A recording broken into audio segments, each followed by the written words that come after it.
Bien. Bien, chicos, vamos a comenzar entonces con la clase. Como tienen ahí, el día de hoy vamos a ver el tema de antropología filosófica y axiología. Esos son los dos temas que vamos a ver. Bueno, en primer lugar tenemos la antropología filosófica, que como tú sabes es una disciplina de la filosofía que no hay que confundir, por si acaso, con la antropología, que es una ciencia social. Ya cuando tú leas antropología a secas, se refiere a la ciencia social. La antropología filosófica es una disciplina de la filosofía, ¿sí?, que aborda el problema del hombre desde un punto de vista filosófico, ¿no? Entonces se plantea preguntas más generales, ¿no? La antropología científica lo que hace es abordar el problema del hombre desde el punto de vista cultural, social, ¿no? Más ligado a cómo ha ido evolucionando el ser humano y cómo algunos aspectos de esa evolución todavía se pueden notar hasta esta época en algún, ¿sí? En el caso de la antropología filosófica, como te decía, se plantea preguntas de carácter más general, ¿no? Las dos preguntas o los dos problemas centrales de la antropología filosófica son el problema de la esencia y el problema del sentido de la existencia. El problema de la esencia o naturaleza del hombre se expresa en estas preguntas. ¿Qué es el hombre? ¿O cuál es la naturaleza humana? ¿Cuál es la esencia del hombre? Es decir, ¿qué es aquello que nos diferencia de los demás seres que existen en el mundo, y especialmente pues de aquellos que se asemejan en muchos sentidos a nosotros, por ejemplo los animales? Lo que nos hace humanos. Claro, ¿qué es lo que nos hace humanos? Esa es la pregunta, ¿no? Esa particularidad, esa característica, eso que nos diferencia de los animales, básicamente, como te decía, porque son los que más se parecen a nosotros. Esa es una de las grandes preguntas. La otra pregunta, el otro problema es el problema del sentido de la existencia. Es decir, el problema acerca de si hay un propósito en la vida del hombre, ¿no? Si hay una finalidad, una meta, hay algo que debamos hacer como seres humanos. Ojo, acá la pregunta no es si tienes un objetivo en la vida, si tienes un propósito particular, si, no sé, pues tu propósito es ganar mucho dinero, irte de viaje por todo el mundo, no. La pregunta es por el sentido de la vida del hombre, ¿no? ¿Cuál es el sentido de la existencia humana? ¿Para qué estamos aquí? ¿Hay algún propósito que debamos cumplir como seres humanos? Y si te das cuenta, esto está ligado pues con la primera pregunta, que es el hombre, ¿no? Porque algunos filósofos como Sócrates, por ejemplo, ¿no? Plantean un sentido de la existencia, cuando dice que la vida del hombre sin examen, ¿no? Una vida sin examen no merece ser vivida. Es decir, para Sócrates, si tú no estás constantemente cuestionándote, preguntándote, indagando acerca de todas estas cuestiones que él se preguntaba, ¿no? Acerca, por ejemplo, de qué es la justicia, qué es la verdad, qué es la virtud. Si tú no te interesas por indagar eso, si tú nunca te planteas eso, no te cuestionas, no tratas de encontrar una respuesta a esas preguntas, entonces tu vida no tiene mayor sentido, diría Sócrates, ¿no? No has entendido cuál es tu esencia como ser humano, ¿no? Tu esencia, que es una esencia racional, diría Sócrates, ¿no? La de cuestionarte, la de indagar, ¿no? No has vivido plenamente, ¿no? Diría Sócrates, si no te has planteado esas preguntas, si no has tratado de indagar un poco al menos en esas preguntas, ¿no? Entonces, de alguna forma, la segunda pregunta está también ligada a la primera, ¿sí? Entonces, vamos a ver el día de hoy el problema de la naturaleza humana. Ese es el problema en el que nos vamos a centrar porque es el problema del cual se origina también todo lo demás en la antropología filosófica, ¿ya? Vamos a ver primero la tesis de Aristóteles. Fíjate, la definición de Aristóteles, como algunos de ustedes ya saben, es probablemente la más conocida y la que ha tenido más influencia en la historia del pensamiento en general, no solamente de la filosofía, sino del pensamiento en general, ¿no? Incluso hasta la actualidad hay muchas personas que, si tú les preguntas cuál es la característica que diferencia al hombre de los animales, te van a decir pues la razón, ¿no? Y debido a eso es importante entender cómo es que sustenta o argumenta Aristóteles esta definición, esta tesis, ¿sí? Perdón. Entonces, fíjate, Tú debes haber escuchado también esa definición de Aristóteles de que el hombre es un animal político, ¿no? Lo he puesto ahí, zoon politicón, ¿ya? Pero ese zoon politicón en realidad no es otra definición, ¿no? Incluso que Aristóteles diga que el hombre es un animal social y racional, ¿no? No hace referencia a dos definiciones distintas, en realidad se refiere a lo mismo en el fondo, porque ambas cosas están íntimamente ligadas. Una no puede darse sin la otra en el ser humano, en el caso del ser humano. Ahora, son político, el hombre es un animal político, te he puesto el, digamos, el término tal cual, ¿no? Se ha castellanizado para, ¿no? Del original griego, porque es el término que el propio Aristóteles usa en la política, su obra más importante sobre estos temas de política, de ética, ¿no? Y donde sobre todo analiza cómo es la relación social, es la política. Y en el primer capítulo usa este término, ¿no? El hombre es un zoon político, un animal político textualmente, ¿no? Pero político, como tú sabes, proviene de polis, y polis es la ciudad, ¿no? Atenas es una ciudad, Esparta es una ciudad, Corinto es una ciudad, Tebas es una ciudad, una polis. Todas estas son polis. El hombre se relaciona con otros hombres en la polis, en su ciudad, en la ciudad-estado, ¿no? Y esta socialización es lo que permite, dice Aristóteles, que el hombre desarrolle sus cualidades racionales, porque es cierto que hay otros animales sociales, dice Aristóteles. Él no niega eso, ¿no? Evidentemente, pues hay otros, ¿no? No es que Aristóteles no se fuera a dar cuenta de eso, todos nosotros hemos visto, ¿no? Hormigas, abejas, incluso los mismos mamíferos, ¿no? Que andan en manadas, son sociables, ¿no? El hombre también es un animal social, pero en el caso del hombre, la socialización se da a través de otros medios. Hay un elemento fundamental en la socialización del hombre, que es el lenguaje. ¿Sí? El lenguaje humano que es evidentemente mucho más complejo que el lenguaje que puede usar cualquier animal.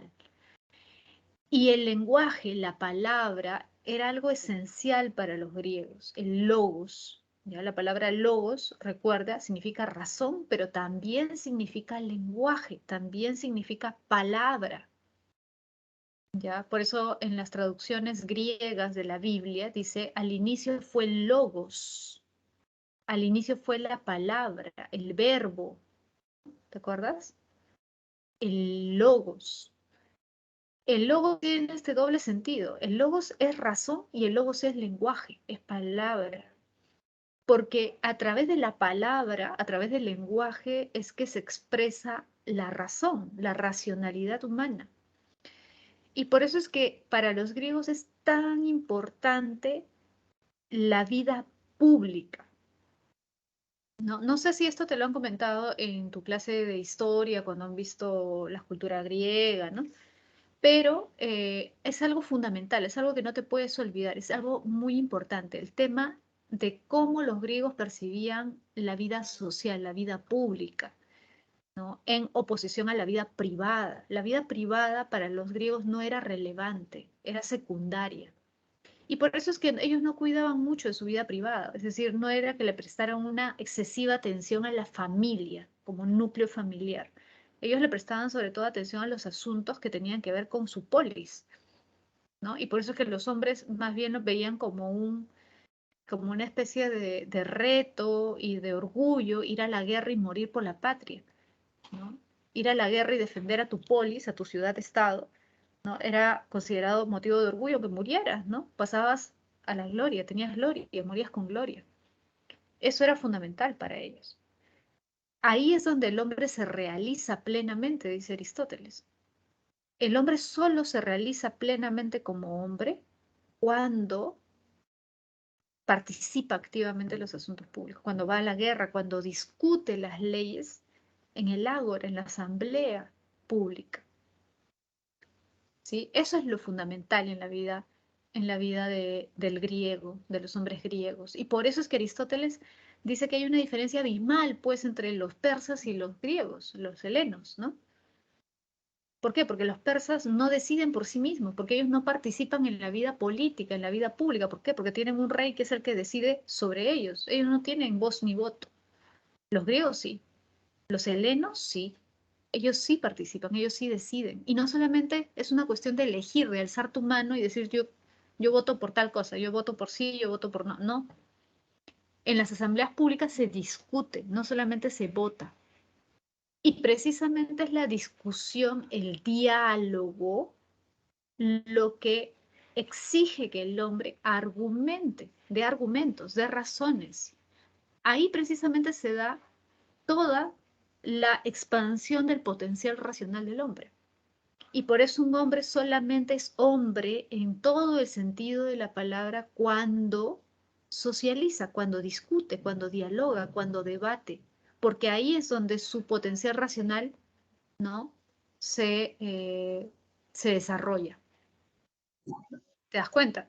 Entonces, la discusión en el aula, la participación en los asuntos públicos es algo esencial, porque si la esencia del hombre es la razón, como dice Aristóteles, entonces el hombre que se realiza plenamente como hombre, es decir, el que realiza su esencia, es aquel, ¿no?, que entrena su razón en la discusión pública, el que desarrolla toda su capacidad racional cuando debate, cuando argumenta, ¿no?, acerca de los asuntos públicos, ¿sí?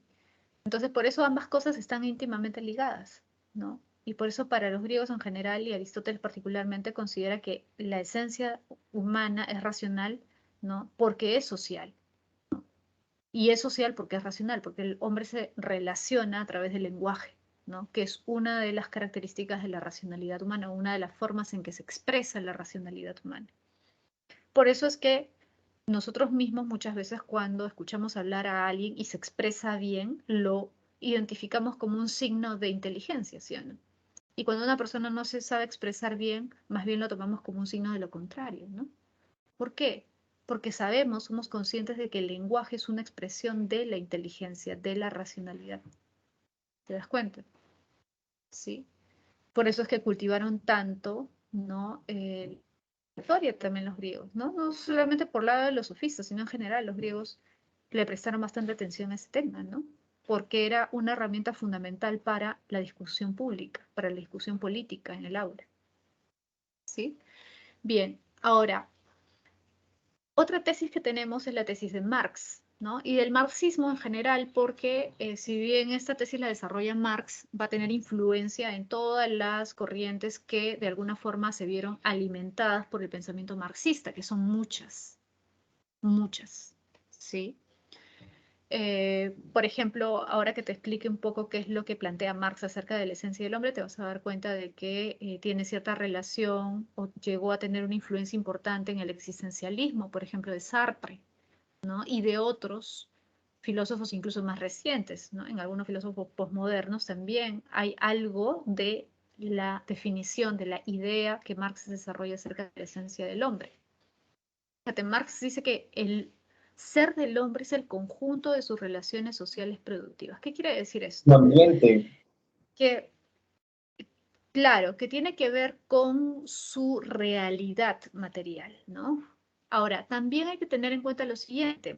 Dice que no hay una esencia fija en el hombre, no hay una esencia determinada, es decir, no hay una esencia preestablecida. El hombre, en otras palabras, dice Marx, no nace con una esencia, ¿ya?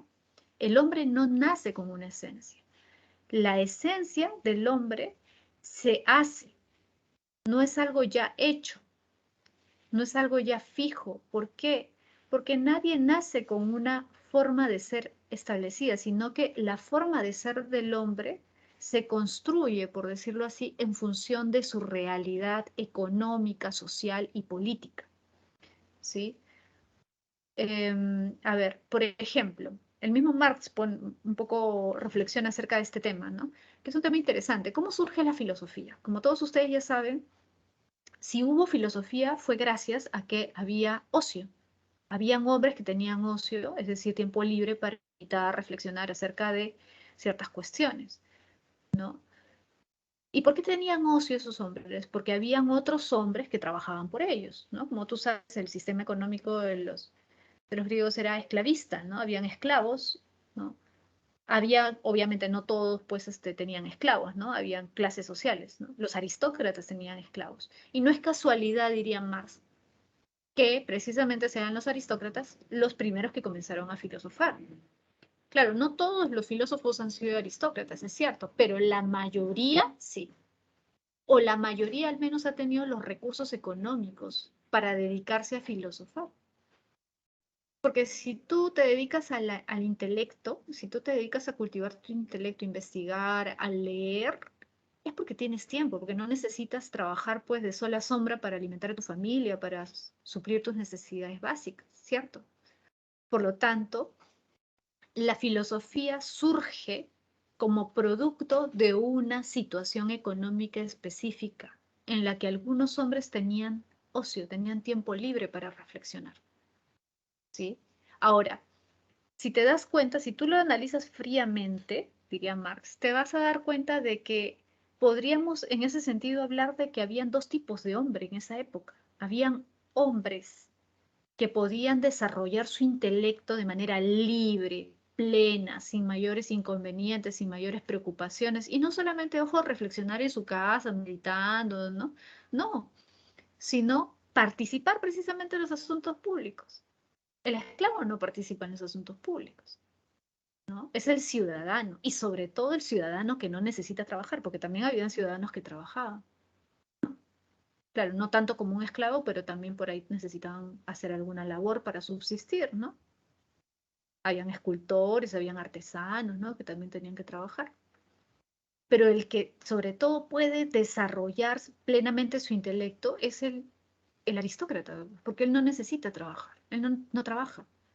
Y no solamente, como te decía, reflexiona en su casa, participa en el ágora y además también puede viajar. Tales viajó a Egipto.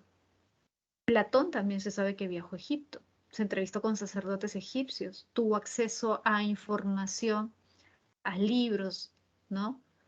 Que cualquiera no podía, a los que cualquiera no podía acceder. ¿Por qué? Porque tenían los recursos, pues. Entonces, ¿qué te diría Marx?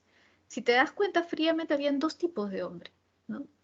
O sea, ya radicalizando la situación, ¿no? Los esclavos que no tenían ninguna posibilidad de desarrollar su intelecto prácticamente porque todo el día estaban en labores productivas, trabajando, y el aristócrata que tenía todo el tiempo para hacerlo, ¿no?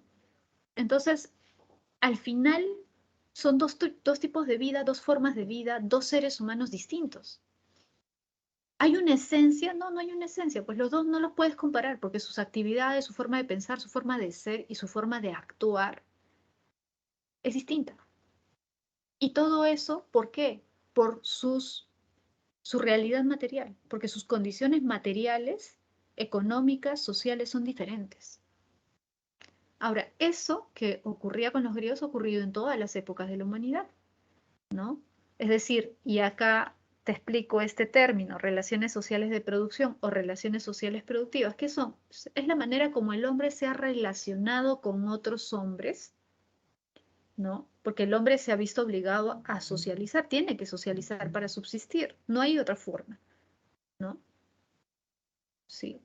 No hay otra forma. Por ejemplo, tú necesitas para alimentarte, necesitas pues comer ciertas cosas. Tú no produces esas cosas. Tú no pues crías tus vacas, no cultivas la tierra, no haces tu propio pan, ¿no? O quizás alguna de esas cosas sí las haces, no sé. Pero todo lo que tú usas no lo produces tú. Tu ropa, por ejemplo, no la produces tú. Por lo tanto, el hombre requiere de otros, ¿no? Requiere de relacionarse socialmente con otros para producir aquellos bienes que satisfagan sus necesidades. Ahora, esas relaciones no son igualitarias, ¿no? Porque desde el inicio los hombres tuvieron que especializarse, tuvieron que dividir el trabajo. Algunos hacían unas cosas, otros hacían otras. Y eso produjo qué cosa? Que con el tiempo se establecieran dos clases sociales bien marcadas, ¿no? Ya dijimos, por ejemplo, en la época del esclavismo, amos y esclavos. En la época del feudalismo, señores y siervos, ¿no? Y en la época del capitalismo, burgueses y proletarios, burgueses y obreros, ¿no? Por lo tanto, el papel, el rol que a ti te ha tocado, por decirlo así, ¿no? Cumplir dentro del sistema productivo, ¿no? De alguna forma determina, porque recuerda, lo material es para Marx lo primero, determina tu forma de pensar, necesariamente. Tus condiciones económicas determinan tu forma de pensar y tu forma de pensar determina tu forma de ser, porque tú actúas en función de lo que piensas. Pero ¿de dónde sale tu forma de pensar? De tu realidad económica, material, social. ¿Te das cuenta? Por eso es que Marx dice, el ser social determina la conciencia social.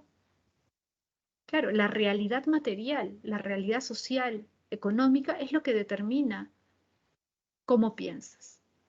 Y por lo tanto, cómo piensas determina cómo actúas, cómo eres. Por lo tanto, no hay una esencia preestablecida, ¿sí? Sino que la esencia es algo que surge de, o es el resultado de ese conjunto de relaciones sociales productivas que hay en cada época, ¿no? Y que a cada uno nos toca, entre comillas, ¿no? Porque obviamente nadie elige la situación económica, ¿no? Las condiciones materiales con las cuales nace, ¿no? ¿Te das cuenta? Pero la esencia no es algo preestablecido, es algo que se va haciendo, ¿no? En relación con esta realidad material.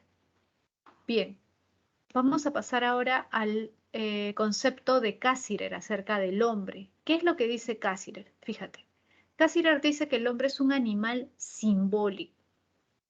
¿Por qué es un animal simbólico? Porque el hombre es el único animal que construye 5 símbolos. Fíjate, hay 5 grandes símbolos que construye el hombre. Los mitos, la religión, el lenguaje, la ciencia y el arte. El hombre es el único animal que construye mitos, religión, lenguaje, ciencia y arte. Esos son los grandes símbolos para Cassirer. Ahora, ¿qué quiere decir esto de símbolos? Porque alguien podría tomarlo desde un punto de vista así bien básico, ¿no? Y hay que tener cuidado, porque Cassirer no se refiere a símbolos claro, pues profesora, por ejemplo, yo he visto que los hombres creamos, por ejemplo, las señales de tránsito, ¿no? Y ponemos ahí una flechita para indicar que debemos ir por tal lugar, o que no podemos doblar en U, o el semáforo, el rojo, el verde y el amarillo, el ámbar. También, pues en el lenguaje, cuando escribimos usamos letras, esos son símbolos. No, no, a eso no se refiere Cassirer. Cassirer se refiere a algo mucho más complejo. Fíjate, Cassirer dice lo siguiente. El hombre es un animal porque se parece al animal en algo. Y es que el animal y el hombre tienen un sistema receptor y efector. Es decir, reciben información. Por ejemplo, si de casualidad pues tocas algo caliente, no vas a recibir pues el calor, vas a sentir el calor, estás percibiendo, ¿no? Estás recibiendo información a través de tus sentidos, ¿no? En este caso el tacto. Y frente a eso, esa información que estás recibiendo, a eso que estás percibiendo, vas a tener una reacción, ¿sí? Por eso él habla del sistema receptor y efector, es decir, tienes una recepción de información y efectúas un movimiento, ¿no? O una reacción frente a esa, ¿no? A esa información sensorial. Eso lo tienen los animales y los hombres, los dos. Pero en el caso del hombre hay algo que altera un poco su sistema de respuesta, ¿ya? Es decir, su sistema efector no es tan simple, no es tan inmediato. Y eso se debe a que hay una serie de símbolos que se relacionan con la vida del hombre, ¿no? La religión, por ejemplo, gracias a la religión tenemos una serie de valores que hacen que no actuemos como quizás actuaría un animal frente a ciertas situaciones, ¿sí? O los mitos también, que son una forma de relacionarnos con el mundo, de tratar de explicar el mundo. Fíjate que acá hay una cuestión bien interesante, y es que Cassirer en su obra, él tiene un libro que se llama Antropología Filosófica, ¿ya? Que es donde aborda este tema.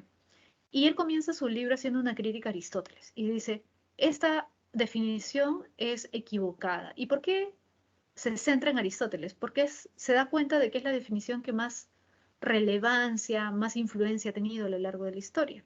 Y él quiere ya acabar, por decirlo así, zanjar ese tema y mostrar que es equivocado decir que el hombre es un animal racional.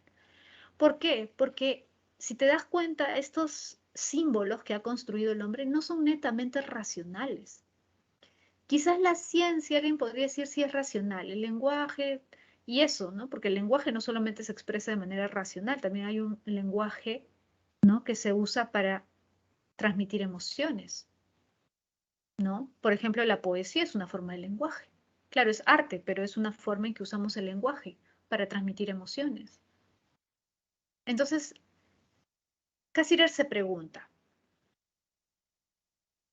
si el hombre es esencialmente algo racional, ¿por qué el hombre, y solo el hombre, ha creado una serie de cosas, entre comillas, ¿no? De símbolos, que no son racionales? Por ejemplo, los mitos, la religión, que son los casos más evidentes, podríamos decir. No son racionales. Ahora, Cassirer tampoco dice que son absolutamente irracionales, ¿no? Porque los mitos y la religión son un intento de explicación y en ese sentido tienen algo de racionalidad. Mínima, pero la tiene, porque el animal no trata de explicar el mundo, el hombre sí. Claro, los mitos son una forma fantasiosa, ¿no? Imaginativa, la religión hasta cierto punto podríamos decir lo mismo, ¿no? Pero, pero sí tienen al menos un interés por explicar la realidad. En ese sentido no son absolutamente irracionales, pero evidentemente no son racionales, pues no podemos decir que son pura razón, ¿no? Que expresan pura racionalidad, no.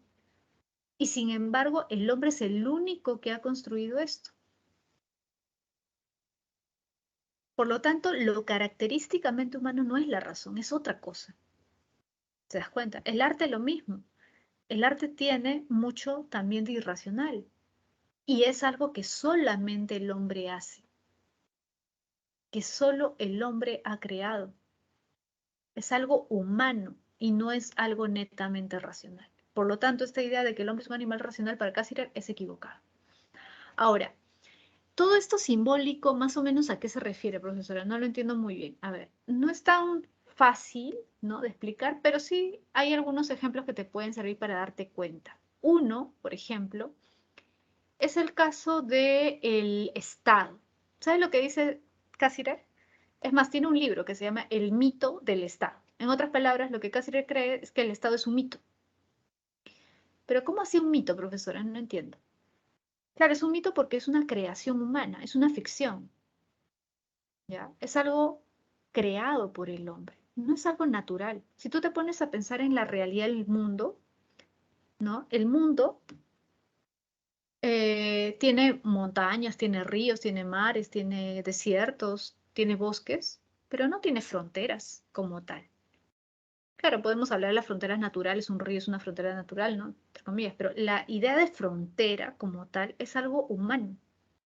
Esto de limitar límites políticos para decir que este es un país, eso es algo que ha inventado el hombre, ¿sí? Y en el sentido de que es un invento, es una creación, ¿no? Que es una ficción, no es algo natural, es un mito. Y es un mito además porque está respaldado por una serie de simbologías. Por ejemplo, el escudo, la bandera, el himno. ¿Qué cosa es? ¿Qué cosas son? Es simbología, ¿no? Que hace o que permite que tú sientas una pertenencia con este país en particular. Pero eso es algo, digamos, impuesto, algo falso. ¿Por qué dice Cassirer? Porque ponte a pensar, si tú comparas tu vida con la vida de otra persona, por ejemplo, de alguien que vive en Quito, en Ecuador, en Guayaquil o en Barranquilla, tu vida es muy parecida a la de esa persona. Lo único que los diferencia, entre comillas, es que pertenecen a distintos estados, a distintos países. Ahora, si te pones a preguntarte bien, tú eres peruano, él es colombiano, ecuatoriano, qué sé yo, ya. Ahora piensa en otro peruano, pero que tiene un estilo de vida completamente distinto al tuyo, que hay muchísimos, ¿no? Hay peruanos que pertenecen a tribus no contactadas, ¿no? O a tribus de la selva que tienen un estilo de vida, incluso una lengua distinta, una forma de vivir, una cosmovisión diferente. Por lo tanto, lo que dice Cassirer es, eso te demuestra que esto del Estado, que estos límites son ficciones, son creaciones, ¿sí? Son impuestos, pero no son un reflejo de algo verdadero, por decirlo así, algo real. Por eso es que se necesitan crear todos estos símbolos para que tú te sientas parte de, ¿no? El himno es parte de nuestra identidad y siempre se está reforzando eso, ¿no? Para sentirnos parte de una comunidad, ¿no? La historia, la comida, etcétera, etcétera, ¿no? Pero eso es un mito, dice Cáceres. Es un mito porque es algo creado, ¿sí? Elizabeth me pregunta si eso quiere decir que para Cáceres el hombre no es racional. No, para Cáceres sí es racional, pero también tiene una cuota de irracionalidad importante. O sea, hay muchas creaciones que son solo humanas, exclusivamente humanas, que tienen de racional, pero también de irracional. Tienen su lado racional y tienen su lado irracional. Entonces, ¿cómo podríamos decir, cómo podríamos justificar que lo propiamente humano es la razón si las creaciones humanas no son netamente racionales, sino que también tienen aspectos irracionales? Ahora, ¿cómo concilio esa aparente contradicción? Lo que dice Cassirer es, la única forma es que precisamente nos demos cuenta de que estas creaciones humanas son símbolos. Ahora, la ciencia, alguien podría decir, profesora, pero la ciencia no es una creación, es un reflejo del mundo, ¿no? La ciencia descubre leyes. Ya, pero acuérdate o ten presente lo siguiente, no sé si lo sabes, pero Cassirer es un neocantiano. Neocantiano quiere decir que es un seguidor de Kant, de la filosofía de Kant. Y recuerda que Kant, ¿qué cosa decía? ¿El hombre percibe el mundo tal y como es? No, el hombre percibe una forma de ver el mundo, es decir, ve el mundo de cierta manera. Y eso se expresa a través de la ciencia, es decir, la ciencia no es un reflejo de la realidad. Es la manera que el hombre ha encontrado para entender, ordenar, interpretar la realidad, para interpretar el universo, el mundo. Y lo mismo piensa Cáceres, claro, por eso la ciencia es un símbolo. ¿Por qué? Porque la ciencia es una forma que el hombre ha creado para tratar de darle sentido, coherencia al universo. ¿Se entiende? Entonces, claro, como dice Edward, el caso del Estado, ¿no? Cuando hablamos del Estado del país, ¿no? De la cultura peruana, hablamos pues de un consenso. En el fondo es un consenso social, ¿no? Y en ese sentido es una ficción, una creación del hombre, ¿no? Pero ese consenso se logra gracias a toda una simbología, si te das cuenta. Como te decía, el himno, ¿no? Es una simbología. ¿Sí? Ahora, si te das cuenta, toda esta simbología hace que nuestra vida, la vida humana, sea más compleja que la de un animal. Por ejemplo, tú recordarás que cuando Perú fue al Mundial, mucha gente lloraba escuchando el himno o escuchando esta canción Contigo Perú, ¿no? Que se ha vuelto como una especie de himno porque está identificada con nosotros, ¿no? Es decir, habla acerca del Perú y eso ha creado una cierta identidad nacional, ¿no? Ahora, pregunto, ¿un animal lloraría cantando un himno, o mejor dicho, escuchando un himno? ¿O una canción? ¿Se emocionaría como se emociona el hombre? ¿Lloraría escuchando una canción? No. ¿Por qué? Porque el animal tiene una relación directa con el mundo. El animal se Solamente relaciona lo de ven como manera... una mezcla de sonidos, más nada Claro, más. No ven ahí como algo simbólico, como, ah, ya, esto representa tu patria, esto no efectivamente. representa efectivamente, ese es el punto, ¿sí? Ese es el punto. Es decir, para el animal, una canción, un himno, son sonidos nada más. Es un sonido. Es más, es una bulla probablemente para el animal, ¿no? Para nosotros tiene un significado. ¿Se entiende? Para nosotros esas notas, esa melodía significa algo. Significa. Tiene un significado. ¿Ya? Lo mismo los objetos de la realidad tienen un significado. ¿Sí? Por ejemplo, un anillo, una sortija, una pulsera, un collar, qué sé yo, si te lo ha regalado un pariente, una persona muy cercana a ti, alguien que tú quieres, alguien que tú amas, significa algo. Para un animal, un objeto es una cosa con la que puede jugar, obviamente, distraerse, ¿no? Pero es una cosa. El animal tiene una relación más física, ¿se entiende? Una relación directa, material, netamente física con el mundo. Ahora, eso no significa que el animal no tenga ningún sentimiento, no estoy diciendo eso, ojo. Pero en el caso esto de la emoción, que el animal puede emocionarse con una canción, eso es bien cuestionable, porque sí es cierto que puede tener una reacción que nosotros interpretamos como una emoción, porque lo acercamos, porque nosotros, si te has dado cuenta, humanizamos a los animales, es decir, muchas de las reacciones que tienen los animales nosotros las interpretamos desde el punto de vista humano, pero no quiere decir necesariamente que el animal sienta lo que nosotros sentimos. ¿Se entiende? Entonces, a lo que va Cassirer, o lo que quiere explicar él, es cómo el hombre se relaciona con su medio, con los objetos que lo rodean, con el mundo. La relación del hombre con el mundo es más compleja, es más rica, es más amplia, es como, y eso es algo que dice Cassirer literalmente, es como si el hombre viviera en un mundo más amplio, más grande, más complejo. ¿Se entiende? Entonces, lo que estoy hablando es del simbolismo. La tesis de Cassirer que plantea que el hombre es un animal simbólico. Entonces, te decía, comparando con el animal, esto de que el mundo es material en el sentido de que la relación del animal con el mundo, con la realidad, con los objetos, es simple, es física, se restringe a lo netamente material, ¿ya? En cambio, Cassirer dice, en el caso del hombre, su relación con el mundo, no es que sea espiritual, ojo, no me refiero a eso, no lo malinterpreten, me refiero a que su relación con el mundo es más compleja, ¿entiendes?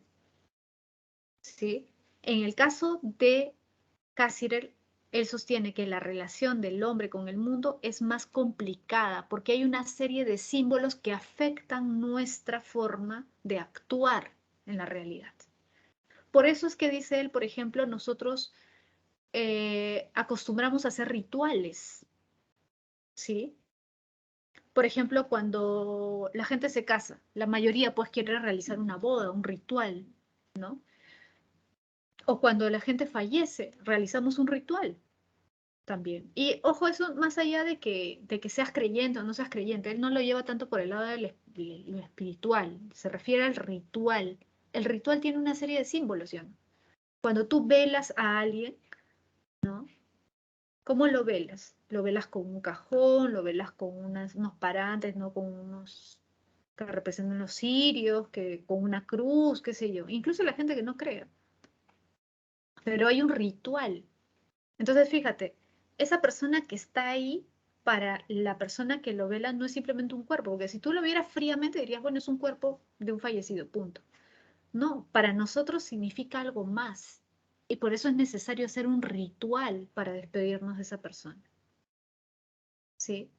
Necesitamos de un ritual porque nuestra forma de relacionarnos con los hechos, con las cosas que nos pasan, con lo que nos rodea, es distinto. Como te decía hace un momento, un objeto puede tener un significado especial para nosotros. Una cruz para un animal puede ser un juguete. Una Biblia para un animal puede ser un juguete, puede mascarlo, no significa nada. Para una persona, sea creyente o no sea creyente, no es algo indiferente, no es una cosa nada más, es algo que simboliza algo, tiene un significado especial. Para alguien que tiene fe, una cruz puede ser, representa su fe. Para una persona que no tiene fe, también representa algo. No cree y lo rechaza. Entonces también significa algo para él. ¿Te das cuenta? Entonces, la forma en que el hombre se relaciona con el mundo, con las cosas que lo rodean, es compleja precisamente porque tiene todos estos elementos que ha construido el hombre para darle un sentido, una explicación, un significado a las cosas que le pasan. ¿Te das cuenta? Los mitos lo mismo. El hombre no solamente vio pues un rayo, una tormenta, un terremoto, ¿no? Experimentó un terremoto y ya, sino que trató de entender eso, darle un sentido, una explicación, un significado. Trató de encontrarle un El significado. origen de ello. Claro, el origen también de la realidad, de una cultura, ¿no? ¿En qué se sostienen mitos, ¿no? Entonces, y es Y de ahí algo para nace el las hombre religiones, y algunas para, creencias, mitos indígenas. claro, todo, de cualquier cultura, él se refiere a los mitos en general, ¿no? Los mitos en cualquier cultura tienen esta carga simbólica, ¿no? Tienen en todas las culturas, y precisamente eso demuestra que es algo propiamente humano, que todas las culturas lo han desarrollado. ¿Te das cuenta? El arte es lo mismo. El arte es una necesidad, ¿cubre alguna necesidad biológica, física? No. Y sin embargo, el hombre la hace, porque su relación con su medio no es algo básico, no es algo directo, sino que se relaciona, dice Casimiro, con el medio, el hombre, a través de una serie de cosas que ha creado a las que le da un sentido, un significado especial. ¿Sí? Bien, ahora, Scheller plantea que el hombre es un ser espiritual. ¿A qué se refiere esto? Fíjate, le he marcado ser espiritual porque Scheller no dice, fíjate, que sea un animal espiritual. Sería contradictorio, dice Scheller. Además, a mí me han preguntado cuál es la naturaleza humana. Y como dijimos al inicio, cuando nos preguntamos cuál es la esencia humana, estamos preguntando aquello que nos diferencia de los animales. Por lo tanto, sería ilógico, absurdo, que yo incluya el término animal en mi concepto, porque el concepto hace referencia a lo que nos distingue. Y eso no significa, ojo, que Scheller niegue el aspecto biológico del hombre. Scheller dice, claro, obviamente tenemos un cuerpo, tenemos instintos, tenemos deseos, tenemos pasiones, claro, ¿no? Igual que los animales que tienen instintos. Pero precisamente la diferencia consiste en que nosotros podemos decirle no a los instintos. Fíjate, no dice que nosotros le decimos siempre no, no. No está diciendo que siempre le decimos no a los instintos, que siempre reprimimos nuestros instintos, no. Él dice, lo que diferencia al hombre es que puede decirle no a los instintos, es decir, puede elegir. Y por eso la primera característica del hombre como ser espiritual es que posee autonomía existencial o libertad. Puede decidir. Esa es la primera característica de su ser espiritual. ¿Sí? Y por eso quizás dice Scheller, cuando nos enteramos pues de algún caso, como ustedes verán todos los días, me imagino, ¿no? O cada vez que ven televisión, pues casos terribles, ¿no? De hombres que violan a sus hijas o mujeres que matan a sus hijos. Y tú dices, ese no es un ser humano, ese es un animal, es una bestia. ¿Por qué? Porque nos damos cuenta de que lo humano consiste precisamente en reprimir nuestros instintos. Que lo que nos hace humanos es esa posibilidad. Y si tú no puedes reprimir tus instintos, entonces no eres humano, o has perdido tu condición humana, diría Shelley. ¿Te das cuenta? Eso es lo que caracteriza al ser humano. Ahora, la primera característica entonces de esta espiritualidad del ser humano es que puede elegir, puede elegir decirle no a sus instintos, incluso los más básicos, ¿sí? Otra característica es que puede objetivar o representar el mundo, es decir, es capaz de darse cuenta de que lo que lo rodea es otra cosa, es decir, se percibe como un sujeto, así como Descartes, ¿te acuerdas? Sujeto, ya, yo soy un sujeto y lo que me rodea son objetos. Claro, hay otras personas, yo sé, pero me refiero a cómo el hombre se percibe como algo distinto y como se percibe como algo distinto es capaz de representar el mundo como algo diferente de él. Por ejemplo, un pintor puede representar un paisaje porque percibe que el paisaje es otra cosa, ajena a él.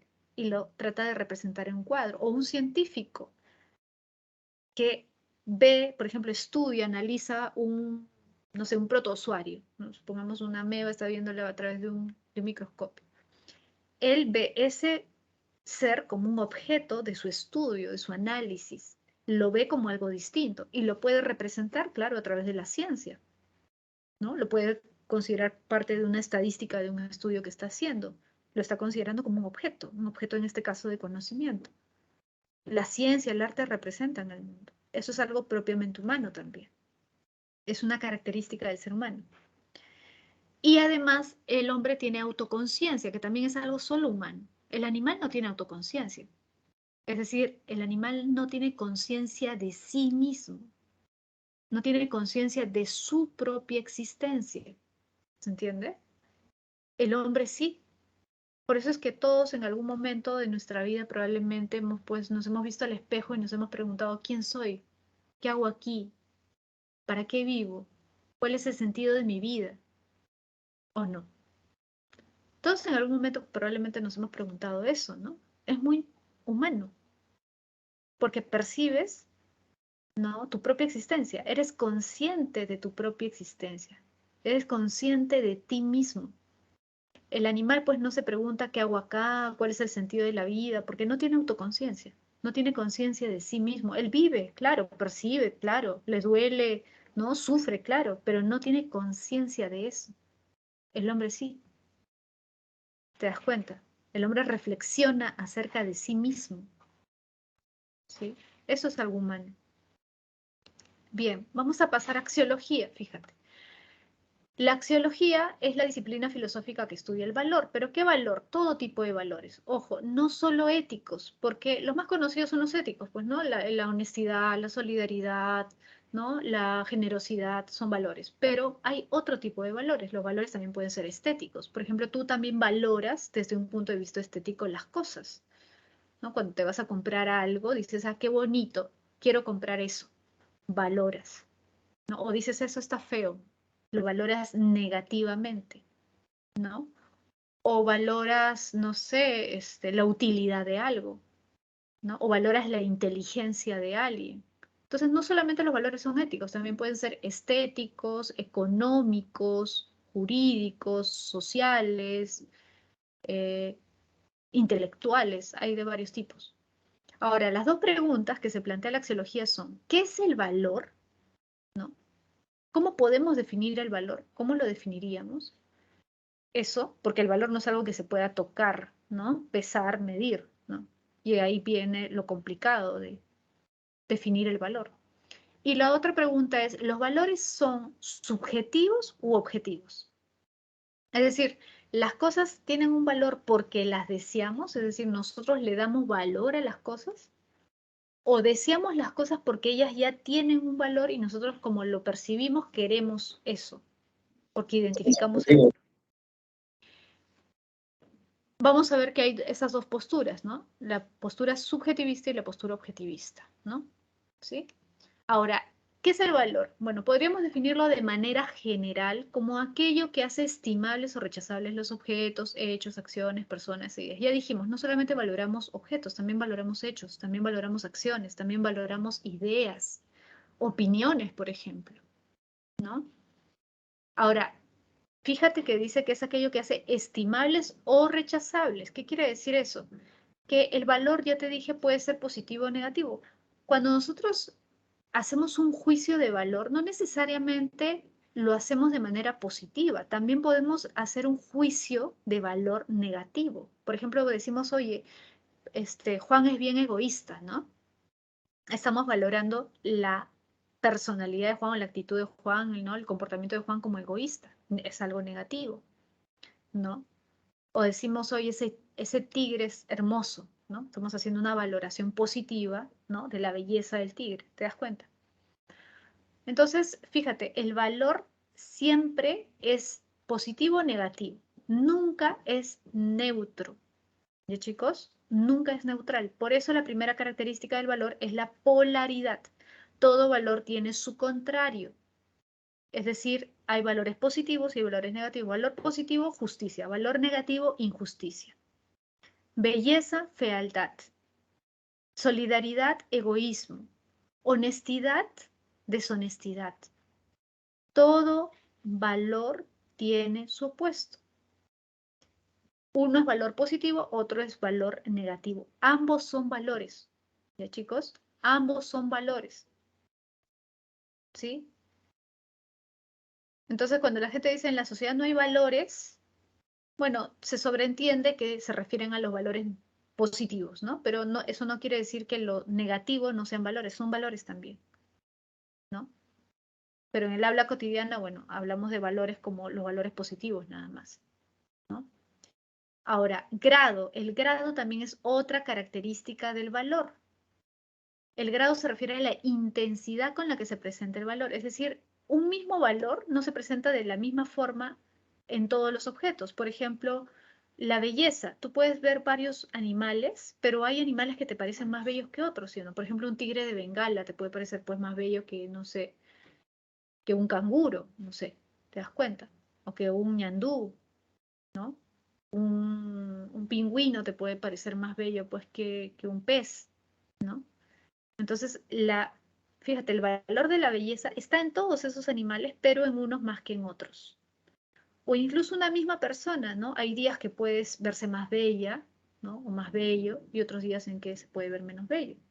La misma persona, o con el paso del tiempo, bueno, va envejeciendo y evidentemente, pues, va perdiendo algo de su belleza, ¿no? De su lozanía, qué sé yo. ¿Cierto? Entonces, el mismo valor se presenta en la misma persona en distintos momentos con distinta intensidad o en distintos objetos con distinta intensidad. ¿Te das cuenta? Y la jerarquía es otra cosa, fíjate, la jerarquía es la importancia que le damos a unos valores en relación con otros valores. Ahí está la diferencia, en el grado es un solo valor, ¿sí? Un solo valor en distintas situaciones o en distintos objetos. En la jerarquía es la comparación, la importancia que le damos a un valor en relación con otro, es decir, la prioridad. Por ejemplo, cuando nosotros elegimos carrera, con ustedes cuando eligen carrera no es fácil, ¿no? Porque tienes que evaluar una serie de factores. Para algunos lo económico puede ser más importante que lo social. Para otros lo social es más importante. Por ejemplo, hay gente que elige estudiar medicina porque tiene una vocación verdadera y quiere aportar, ¿no? Quiere ayudar a la gente. Y lo económico es secundario. Y hay otros que lo hacen por los motivos inversos. Te das cuenta que hay una jerarquía distinta. ¿Te das cuenta? Para unos lo económico es más importante, para otros no. O para otros puede ser que lo intelectual sea más importante, ¿no? Es decir, que les interese más desarrollar su inteligencia, desarrollar su racionalidad que ganar dinero, o al revés. Entonces, la importancia que nosotros le damos a los valores depende, pues, ¿no? Cambia. Por eso se habla de tabla de valores. Cada uno de nosotros tiene una tabla de valores diferente. ¿Te das cuenta? Bien, y finalmente las dos tesis sobre los valores, ¿no? Ya dijimos, ¿qué son los valores? ¿Son subjetivos o son objetivos?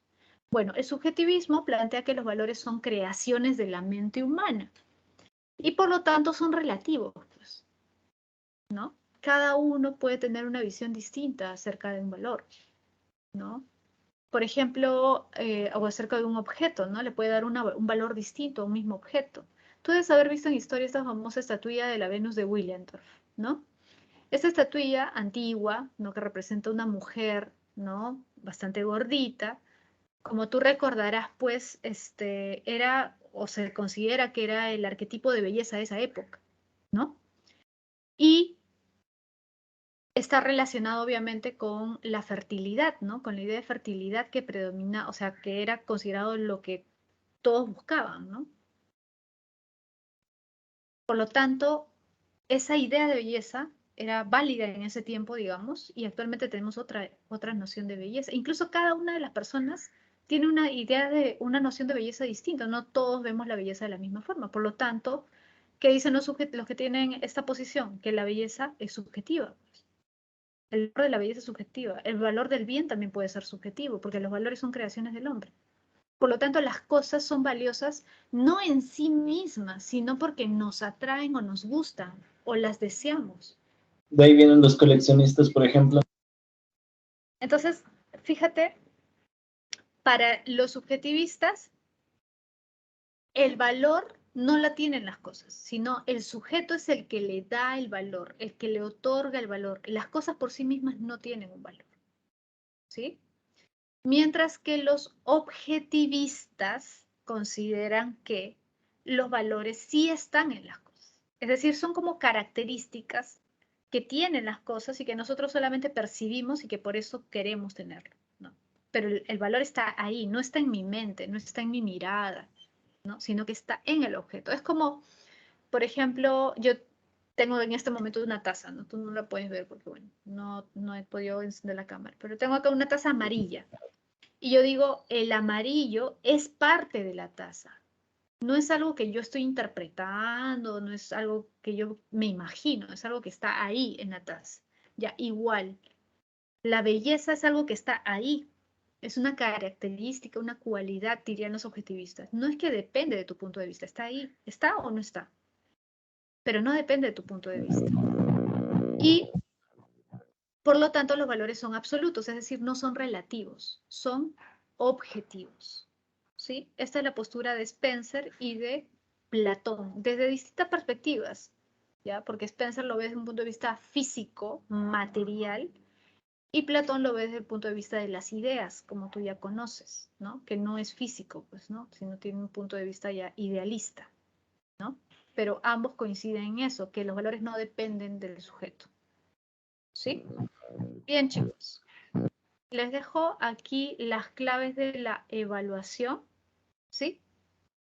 Y ya nos estamos viendo la próxima semana. No se olviden, chicos, que si tienen alguna duda, alguna pregunta, pueden consultar por el multichat, ¿ya? Si tienen alguna cosa que quieran aclarar, pregunten por el multichat. Bien, chicos, ya nos estamos viendo. Cuídense mucho. Chao. Chao, profe, nos Adiós. vemos. Chao, chicos.